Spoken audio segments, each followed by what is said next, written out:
Hey there, greetings everyone. I want to welcome you here to Prog Monster. My name is Murph. I am the host of this show, a show dedicated to progressive rock and other forms of rock music.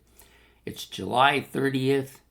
We're down to the final two albums that introduced me to these bands. So the 31 albums that introduced me to these bands for the month of July. That's the series we're running. This is the second last album, so the number 2 album coming here. So for those of you who haven't been watching the series, basically I've picked 31 albums that have introduced me to these bands. So the album itself was one I purchased. I listened to it a lot, and it got me into these bands in a big way.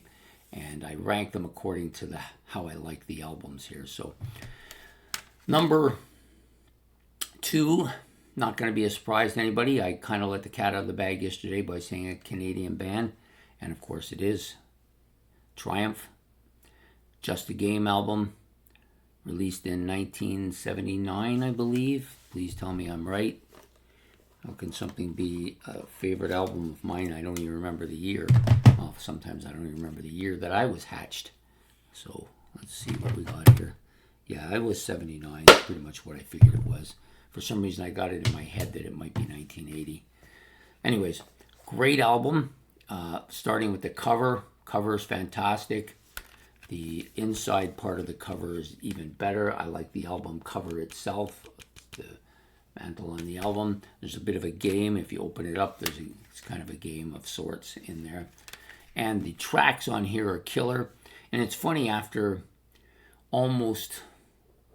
God, I think I got this album, I'm trying to remember when. I got it pretty close to the time when it came out. I remember coming home from school and going there and picking this album up. And I was right into reading Conan and Brock the Barbarian and some of these other barbarians, and this was the background for that. And the album has just had a deep, deep impact on me emotionally, and therefore maybe the most impactful emotional album for me of all time. Whenever I hear these songs, it always brings me back to certain things. All of the songs on here are good. There's no real bad ones. Some of them are a little more burned out. Hold On and Just a Game, which was my favorite track on this album. And probably... yeah, those two are a little bit on the burnout side. American Girls, that's another one that's maybe the only outlier on the album. I liked it initially, but it just kind of burned out on me real quick, and I really don't care for that song too much anymore. But the rest of them, killer. Moving On, fantastic, fantastic, fantastic. That's all I can say about it. Lay It on the Line, of course. People well know this song. It's one of those radio songs that didn't burn out. Yeah, we did that. Young Enough to Cry. I went through a period of time where this was my favorite track on the album. I used to listen to it all the time. I just thought the guy's vocal part, Gilmore's vocal part on this, is absolutely tremendous.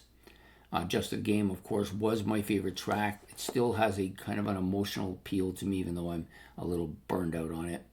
Fantasy Serenade, another one of those acoustic bits that Rick Emmett is, to me, famous for.